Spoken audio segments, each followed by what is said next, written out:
भाई साहब। और पपीता कैसे दिए? पपीता 50 रुपए किलो है भाई साहब। क्या आपके पास अंगूर है? अंगूर नहीं है, वो तो आपको पूरे बाजार में कहीं नहीं मिलेगा। हमने भी पूरा बाजार ढूंढा पर हमें अंगूर कहीं नहीं मिला। वैसे अब तो अंगूर का सीजन भी शुरू हो गया है। आपको आगरा गांव में सभी फल मिलेंगे पर अंगूर ढूंढने से भी नहीं मिलेगा। पर ऐसा क्यों है? अंगूर कोई महंगा फल तो है नहीं। आगरा गांव में कोई अंगूर बेचता ही नहीं है और ना ही कोई खरीदता है। राधेलाल श्यामलाल की तरफ देखता है और उसे वहाँ से चलने के लिए कहता है। राधेलाल और श्यामलाल दोनों कुछ दूर जाते हैं। देखो भाई, यही अच्छा मौका है। इस गांव में कोई भी अंगूर नहीं बेचता है। अगर हम लोग अंगूर बेचेंगे तो हमारा अच्छा मुनाफा होगा। सही कहा भाई तुमने।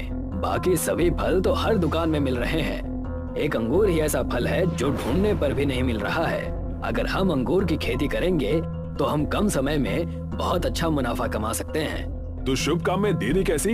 चलो शुरू करते हैं। राधेलाल और श्यामलाल इस गांव के जमींदार के पास जाते हैं। देखिए जमींदार साहब, हम फल विक्रेता हैं और अभी अभी आपके गांव में आए हैं। हमें एक बगीचे की जरूरत है। वो सब तो ठीक है, पर आप उस बगीचे में कौन सा फल उगाएंगे ये तो बताइए। वो सब तो हम आपको नहीं बता सकते। बस ये समझ लीजिए कि एक ऐसा फल जो यहाँ के बाजारों में मिल ही नहीं रहा है। हम उस फल को उगाएंगे और उसे बेचेंगे। मगर उसका कुछ नाम तो होगा। बिना नाम जाने मैं आपको बगीचा कैसे दे सकता हूँ? फल का नाम जानने से बगीचा देने का क्या मतलब है? आप बस हमें एक किराए पर बगीचा दे दीजिए। पर अगर वो तुम्हारा फल बिका नहीं और तुमने मुझे हर महीने बगीचे का किराया नहीं दिया तो आप उसकी चिंता मत कीजिए। अगर फल नहीं भी बिकेगा तो भी हम अपनी जेब से आपको बगीचे का किराया दे देंगे। जैसी आप लोगों की इच्छा। आइए, मैं आपको बगीचा दिखाता हूँ। जमींदार राधेलाल और श्यामलाल को एक बगीचा दिखाता है। दोनों को वो बगीचा पसंद आता है और उस बगीचे में खुदाई करना शुरू करते हैं। श्यामलाल नर्सरी से अंगूर की बहुत सारी बीज लेकर आता है और दोनों भाई मिलकर पूरे बगीचे में अंगूर की बीज लगा देते हैं। लो भाई, पौधे लगाने का काम तो खत्म हो गया। अब इन्हें खाद और पानी देना होगा, तभी जाकर जल्दी से फल खाने को मिलेगा। देखते ही देखते अंगूर की लतें बड़ी होने लगती हैं और उन पर बहुत सारे अंगूर लग जाते हैं। ये देखकर राधेलाल और श्यामलाल बहुत खुश हो जाते हैं। देखो भाई, हमारी मेहनत रंग लाई है। हाँ, अब हम जल्दी ही इन अंगूरों को बाजार में बेचेंगे और बाजार में अंगूर की एक बड़ी दुकान खोलेंगे। राधेलाल और श्यामलाल बगीचे से घर की तरफ जाते हैं। तभी उन्हें रास्ते में जमींदार दिखाई देता है। बताइए जमींदार साहब, क्या बात है? और क्या बात होगी? 6 महीने हो गए और तुम लोगों ने मुझे बगीचे का 1 महीने का किराया भी नहीं दिया। मुझे मेरे बगीचे का किराया चाहिए। अरे जमींदार साहब, आप परेशान मत होइए। आपका बगीचा हमारे लिए बहुत लाभकारी सिद्ध हुआ है। हमने जो फल उगाए थे वो अच्छी मात्रा में हुए हैं और अब हम जल्दी उन्हें बेचकर आपके 6 महीने का किराया एक साथ दे देंगे। बस 1 महीना और इंतजार कीजिए, आपको आपका किराया मिल जाएगा। ठीक है, मैं 1 महीना और इंतजार कर लेता हूँ, पर इस बार कोई बहाना नहीं चलेगा। ऐसी नौबत ही नहीं आएगी। 1 महीने बाद हम लोग खुद ही पैसा लेकर आपके पास आ जाएंगे। इतना कहकर राधेलाल और श्यामलाल वहाँ से चले जाते हैं। राधेलाल और श्यामलाल अपने बगीचे में जाकर अपनी उगाई हुई अंगूरों को तोड़ने लगते हैं। राधेलाल और श्यामलाल दोनों अंगूर तोड़कर बाजार में जाते हैं और वहाँ पर बाकी फल विक्रेताओं के बीच में अंगूर का ठेला लगाकर खड़े हो जाते हैं। ले लो, ताजे ताजे अंगूर ले लो। भाई साहब, अंगूर कैसे दिए? 100 रुपए किलो। 1 किलो दे दीजिए। ग्राहक अंगूर लेकर अपने घर चली जाती है। राधेलाल और श्यामलाल दूसरे ग्राहकों को अंगूर बेच रहे थे कि तभी वहाँ पर पहली वाली ग्राहक चिल्लाती हुई आ गई। अरे रे, ये तो ठग लोग हैं। इन्होंने मुझे जो अंगूर बेचे हैं वो अंगूर कम, लोहे की जंजीरें ज्यादा लग रही है। ग्राहक की ये बात सुनकर राधेलाल और श्यामलाल दोनों चौंक जाते हैं। लोहे के अंगूर? तुम पागल तो नहीं हो गए? यकीन नहीं आता तो खुद ही खा के देख लो ना। राधेलाल अंगूर खाने के लिए मुंह में डालता है। जैसे ही वो अंगूर अपने दांत से काटने लगता है तो उसके दांतों में दर्द होने लगता है। भाई, ये तो सच में लोहे का अंगूर है। राधेलाल के मुंह से ये बात सुनकर सभी ग्राहक वहाँ से चले जाते हैं। अब क्या करोगे? देखते हैं क्या होता है आगे। राधेलाल और श्यामलाल दोनों अंगूर का ठेला पकड़कर घर के लिए जाने लगते हैं। तभी उन्हें रास्ते में जमींदार मिलता है। अच्छा, तो यहाँ हो तुम दोनों। 1 महीने का वक्त मांगा था तुमने और 2 महीने हो गए हैं। मुझे मेरे पैसे अभी चाहिए। देखिए जमींदार साहब, हमारा एक भी फल नहीं बिका। हम आपको पैसे कहाँ से देंगे? मुझे उससे क्या मतलब, मुझे मेरे पैसे चाहिए बस। कहीं से भी दो। तुम्ही ने कहा था ना कि अगर कुछ नहीं होगा तो हम अपनी जेब से पैसे देंगे। हाँ कहा तो था, पर हमारे सारे पैसे फलों को उगाने में खत्म हो चुके हैं। बस कुछ दिनों की मोहलत और दे दीजिए, हम आपके सारे पैसे ब्याज सहित वापस कर देंगे। ठीक है, तुम्हारे पास 10 दिन का समय है। अगर पैसे नहीं दिए तो मैं अपने बगीचे से तुम्हारे फलों के पौधों को उखाड़ कर फेंक दूंगा। राधेलाल और श्यामलाल दोनों बहुत परेशान हो जाते हैं। दोनों गांव के एक विद्वान आदमी के पास जाते हैं। ताऊ जी, हमारे उगाए हुए सारे अंगूर लोहे के अंगूर हो गए हैं। समझ ही नहीं आ रहा कि क्या करें। बेटा, ये सब बूढ़ी लोमड़ी का श्राप है। कौन सी लोमड़ी?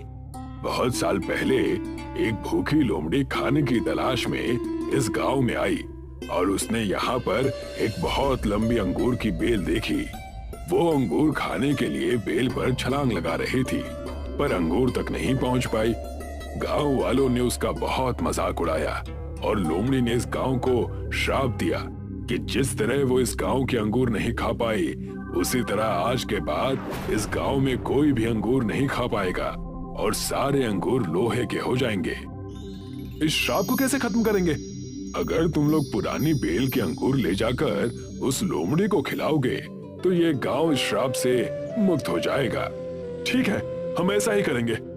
राधेलाल और श्यामलाल उस पुरानी बेल के पास जाते हैं और उससे कुछ अंगूर तोड़ते हैं और उन्हें लेकर जंगल की तरफ जाते हैं।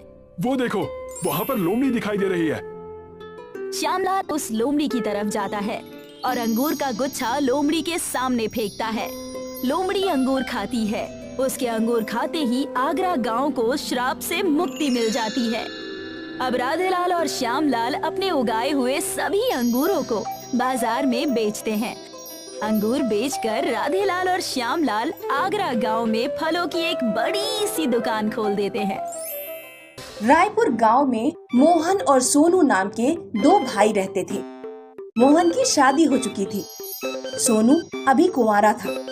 सोनू, मेरी मौसी की लड़की ब्याह करने लायक हो गई है। बहुत सुंदर लड़की है, तुम्हारे साथ उसका ब्याह कराऊं? अरे भाभी, आप तो हमेशा शादी की बात करती रहती हैं। हो जाएगी शादी वादी, जल्दी क्या है? उम्र निकल जाएगी, फिर हमसे मत कहना। मेरे स्मार्ट भाई को स्मार्ट बहू ही चाहिए। चलो सोनू, खेत पर जाने का समय हो गया है। मोहन और सोनू अंगूर की खेती किया करते थे। दोनों बड़ी मेहनत से खेत जोतते, खेत में पानी लगाते और फिर बीज बोते। 3-4 महीने इस तरह मेहनत करने के बाद खेत में अंगूर की फसल आ जाती। मोहन की पत्नी खेत पर खाना लेकर पहुंचती है। भाभी, मेहनत करने के बाद आपके हाथ का स्वादिष्ट खाना खाकर मजा ही आ जाता है। मेरी चचेरी बहन की ननद ब्याह लायक हो गई है, शादी करो उससे तो बताओ। लगता है आप मेरा ब्याह कराए बिना नहीं मानेंगी, लेकिन आपको लड़की ढूंढने की जरूरत नहीं।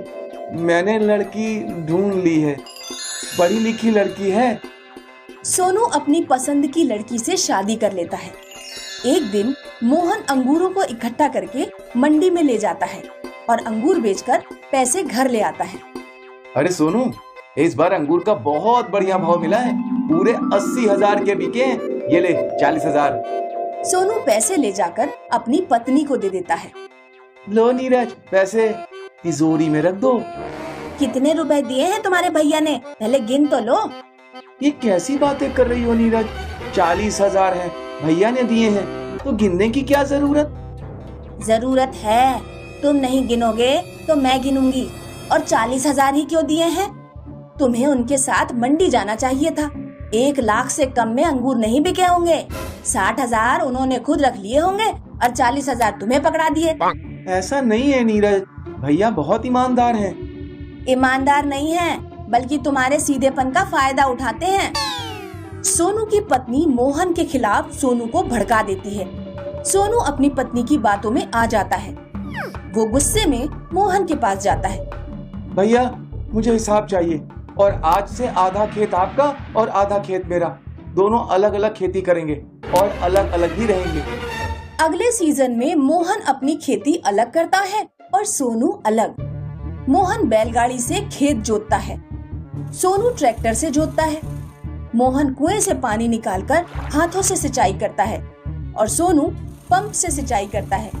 मोहन प्राकृतिक खाद का इस्तेमाल करता है, सोनू रासायनिक खाद का इस्तेमाल करता है और अपने खेत में जमकर कीटनाशकों का प्रयोग करता है। मोहन के खेत में बहुत बढ़िया खेती होती है। मोहन के अंगूर बड़े और मीठे होते हैं, जबकि सोनू के अंगूर खट्टे और कड़वे होते हैं। सोनू रात में अपनी पत्नी से कहता है, मोहन भैया का अंगूर इतना बढ़िया हुआ है और हमारे अंगूर बिल्कुल खट्टे और कड़वे हैं। हमने मोहन भैया से अलग होकर अपना ही नुकसान कर लिया। नीरज सोनू की बातें सुनकर चिढ़ जाती है। जब रात में सब सो जाते हैं तो वो मिट्टी का तेल लेकर मोहन के खेत में जाती है और पूरा खेत जलाकर राख कर देती है। अगले दिन मोहन जब खेत पर पहुंचता है तो जली हुई फसल को देखकर खूब रोता है। मोहन फिर भी सोनू और सोनू की पत्नी पर शक नहीं करता। कहीं ये काम सोनू या उसकी पत्नी का तो नहीं? नहीं, सोनू मुझसे बहुत प्यार करता है, वो ना ऐसा करेगा और ना किसी को करने देगा। मोहन रोता हुआ सिद्ध बाबा के पास पहुंचता है। आओ मोहन, बड़े दिन बाद आए और रो क्यों रहे हो? बाबा, मेरी सारी फसल किसी ने जला दी। समझ नहीं आ रहा अब मैं अपने परिवार का पेट कैसे पालूंगा। चिंता मत करो पुत्र, जिसने हमें जन्म दिया है वो परमात्मा सबका ध्यान रखता है।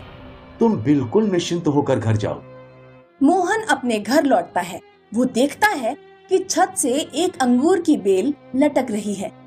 अंगूर की बेल कहाँ से आ रही है? मोहन उस बेल को पकड़कर नीचे खींचता है। वो और लंबी हो जाती है। मोहन बेल को नीचे खींचता जाता है, लेकिन बेल और लंबी होती चली जाती है, खत्म ही नहीं होती। अरे सुनती हो, जल्दी यहाँ आओ, ये देखो अंगूर की बेल। मोहन और उसकी पत्नी अंगूर की बेल में से अंगूर तोड़कर बोरी में इकट्ठे कर लेते हैं। तुम इतने अंगूर जाकर बेच आओ, तब तक मैं बेल खींच खींच कर और अंगूर तोड़ लेती हूँ। जादुई अंगूर की बेल के अंगूर बेचकर मोहन को बहुत फायदा होता है। वो अपनी पत्नी के लिए साड़ी और बहुत सारी खाने पीने की चीजें लेकर आता है।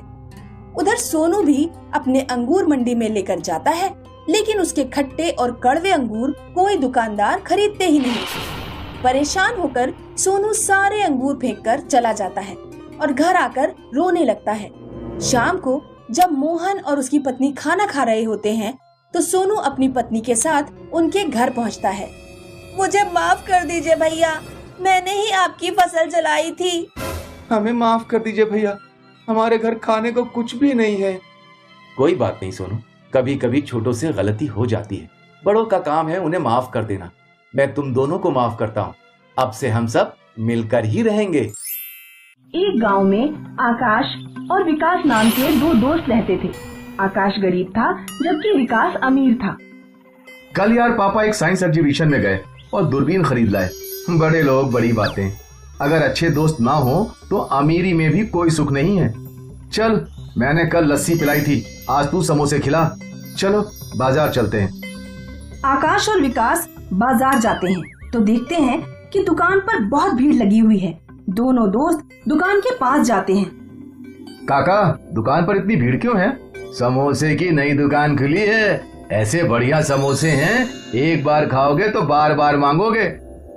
ला पैसे दे, 2 समोसे खरीद लेता हूँ। नहीं, बस तू अपने लिए खरीद, मुझे खट्टी डकारें आ रही हैं। आकाश अपने लिए एक समोसा खरीद रहा होता है, तभी विकास की नजर समोसे बेचने वाले पर पड़ती है। विकास समोसे बेचने वाले को कुछ शक की निगाहों से देखता है। बड़ी मुश्किल से एक समोसा मिला है। वाह, ऐसा समोसा तो मैंने पहले कभी नहीं खाया।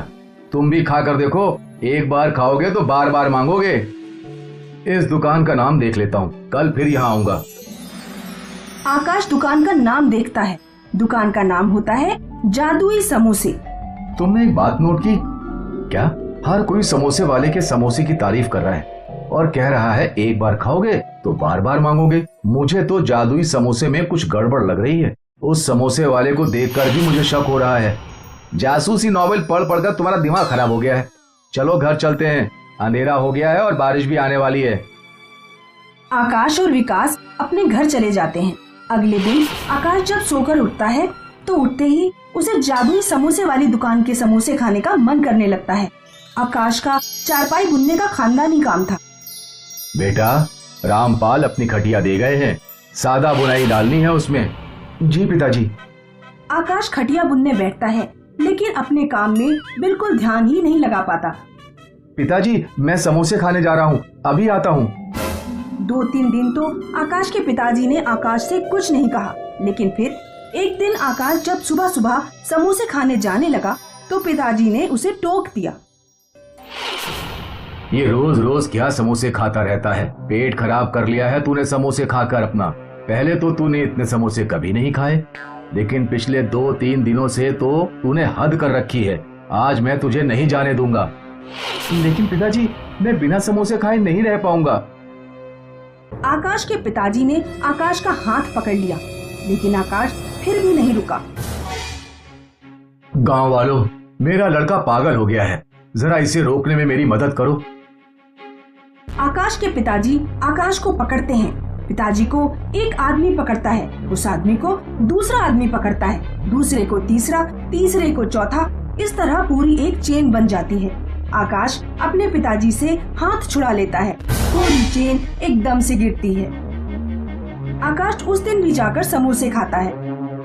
अगले दिन आकाश के पिताजी विकास के घर जाते हैं।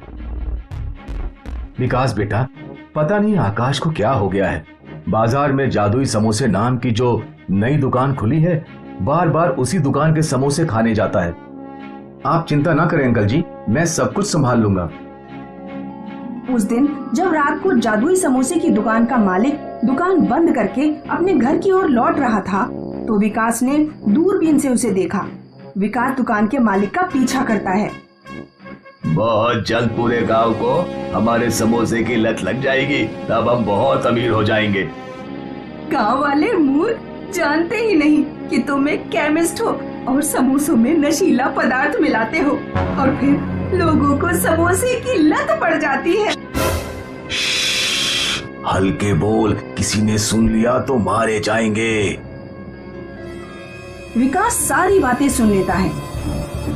अगले दिन विकास कुछ गांव वालों के साथ जादुई समोसे वाली दुकान पर पहुंचता है।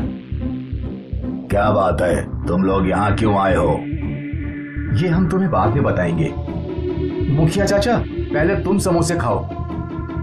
मुखिया चाचा समोसे खाते हैं। अब मेरा और समोसे खाने का मन कर रहा है। सच बताओ, तुम अपने समोसे में क्या मिलाते हो? आलू और मसालों के अलावा मैं कुछ भी नहीं मिलाता अपने समोसे में। सच बोल दो वरना मैं अभी पुलिस को बुला लूंगा। पुलिस का नाम सुनते ही दुकान का मालिक डर जाता है और सब कुछ कबूल कर लेता है। मुझे माफ कर दो, अपनी बिक्री बढ़ाने के लिए मैं समोसों में नशीला पदार्थ मिलाता था ताकि लोगों को समोसे की लत लग जाए और वो बार बार मेरी दुकान पर समोसे खाने आए। विकास तुरंत पुलिस को फोन लगाता है। पुलिस आकर केमिस्ट को गिरफ्तार करती है। इसीलिए मैं तुमसे कहा करता था कि बाहर की चीजें ज्यादा नहीं खानी चाहिए। आनंदपुर गांव में लालाजी की अंगूरों की खेती थी, जो उनका नौकर बलदेव उसे संभाला करता था। लालाजी बीच बीच में खेत देखने आ जाया करते थे। क्यों बलदेव, सब कुछ कैसा चल रहा है? सब ठीक है लाला जी, मैंने कल ही फसल में कीटनाशक दवाई छिड़की है। और जो मैंने नए बीज लाए हैं वो कैसे हैं? बहुत अच्छे हैं। ये देखिए, उन बीजों से मोटे मोटे अंगूर उग रहे हैं। अच्छी बात है, मोटे अंगूरों का ज्यादा दाम मिलेगा हमें। जी लाला जी। लालाजी ने बलदेव को पगार पर रखा था। बलदेव एक बहुत अच्छा किसान था, पर उसके पास खुद की जमीन नहीं थी। वो लालाजी के खेतों पर किसानी करता था और इसके बदले लालाजी उसे हर महीने तनख्वाह देते थे। रोज शाम 6 बजे बलदेव अपने घर के लिए निकल जाया करता था। एक दिन की बात है, बलदेव खेत पहुंचा और उसने देखा कि कई सारे अंगूर की गुच्छे गायब थी। कल यहाँ ढेर सारे अंगूर के गुच्छे थे, अचानक कहाँ गायब हो गए? पता नहीं, लगता है मुझे ही कोई आभास हुआ होगा कि यहाँ अंगूर लगे थे। खैर, जाने दो। बलदेव ने इस बात पर इतना ध्यान नहीं दिया और रोज की तरह अपना काम करने लगा। रोज रात 7 बजे वो अपने घर के लिए निकल जाता। अगले दिन भी वही हुआ। बलदेव अंगूरों के खेत पहुंचा और वहाँ कई अंगूरों के गुच्छे गायब थे। ये कैसे हो सकता है? मैंने कल ही यहाँ सच में अंगूरों के गुच्छे देखे थे। कुछ तो गड़बड़ है यहाँ पर। लगता है कोई मेरे अंगूरों को चोरी कर रहा है। अगर लाला जी को ये बात पता चल गई तो वो मुझे काम से निकाल देंगे। नहीं नहीं, मैं ऐसा नहीं होने दे सकता। मैं आज रात को उस चोर को कैसे भी पकड़ कर रहूंगा। बलदेव ने ठान ली कि रात को वो अंगूरों के चोर को पकड़ेगा। शाम के 7 बजे और बलदेव रोज की तरह अपने खेतों से निकल गया। पर इस बार वो अपने घर नहीं गया, बल्कि पास के एक बड़े पेड़ के पीछे छिप गया। बलदेव ने अपने साथ एक लाठी ले रखी थी। आज रात को उस चोर की चटनी बना दूंगा मैं। फिर वो कभी भी मेरे अंगूरों को चोरी करने के बारे में सोचेगा भी नहीं। बलदेव खेतों पर नजर लगाए बैठा था। आधी रात हो गई, लेकिन चोर अब तक आया नहीं था। अभी तक वो चोर क्यों नहीं आया? बलदेव परेशान था, पर फिर भी वो नजर रखकर बैठा था। आखिरकार सुबह 6 बजे जैसे ही हल्की रोशनी आई, रोशनी के साथ कुछ परियां उसके खेत में आ गई। बलदेव ने देखा कि उन परियों ने कुछ अंगूरों के गुच्छे तोड़ दिए। तो ये परियां हैं जो मेरे अंगूरों को चोरी कर रही थी। बलदेव दौड़ता हुआ खेतों में पहुंचा। आप सब तो परियां हैं, तो भला आप लोग मेरे अंगूरों को चोरी क्यों कर रही हैं? तो इस फल का नाम अंगूर है। हमारे परिलोक में ये नहीं उगाते, पर उस दिन हमने जब ये अंगूर खाए तो हमें ये बहुत पसंद आए। तब से हम इन्हें तोड़कर खा रहे हैं। पर आपकी वजह से मेरे मालिक मुझे नौकरी से निकाल देंगे। ऐसा क्यों? ये अंगूरों के बाग लाला जी के हैं। लाला जी हर महीने मुझे तनख्वाह देते हैं इन अंगूरों को उगाने के लिए। अगर आप लोग ऐसे ही सारे अंगूरों को खा लेंगी तो वो मुझे तनख्वाह नहीं देंगे और काम से भी निकाल देंगे। अरे रे, क्षमा कीजिए, हमें सब बातें पता नहीं थी। पर हमें ये अंगूर बहुत पसंद है, लेकिन हम तुम्हारे साथ भी अन्याय नहीं कर सकते। मेरे पास एक सुझाव है। क्या आप हमारे साथ हमारी दुनिया में आएंगे? आप हमें वहाँ अंगूर उगाना सिखा दीजिए और इसके बदले हम आपको ढेर सारे सोने के सिक्के दे देंगे। सोने के सिक्के? हाँ, और फिर हम अपने अंगूर खुद उगाना सीख भी जाएंगे। ठीक है, मुझे मंजूर है। बलदेव ने कुछ अंगूर की बीज ले ली और फिर परियों ने एक दूसरे का हाथ पकड़ा और बलदेव का भी, और कुछ मंत्र पढ़ा। मंत्र पढ़ते ही बलदेव भी परियों के साथ उड़ने लगा। बलदेव परियों के साथ बादलों के ऊपर उड़ रहा था। परियां बलदेव को बादलों के बगीचे में ले आई। इस बगीचे में बहुत ही सुंदर सुंदर रंग बिरंगे फूल थे। ये तो अद्भुत है। बलदेव सारा बगीचा देखकर खुश था। मुझे समझ में नहीं आ रहा कि बिना मिट्टी के ये सब कैसे उग गए। ये बादल जादुई है। ये बादल बिल्कुल जमीन की मिट्टी की तरह है। इस पर जो भी बीज उगाओगे वो धरती की भांति ही उग जाएंगे। बलदेव ने उस बादल पर कुछ अंगूरों के बीज छिड़के और उसके बीज छिड़कते ही बीजों से अंगूर के पौधे निकल आए। काश धरती पर भी ऐसे आसानी से पौधे उगाए जा सकते। अंगूरों के पौधों को रोज पानी देना होता है और तो और इनकी जांच भी करनी होती है कि इनमें कोई कीड़े न लग जाएं। एक परी ने जादू किया और उनके सामने एक छोटा बादल आ गया। अब ये बादल रोज इन अंगूरों को पानी देगा। धरती पर पौधों को कीड़े लगते हैं, यहाँ नहीं लगेंगे। यहाँ मिट्टी नहीं है ना? हाँ, वो तो मैं भूल ही गया था।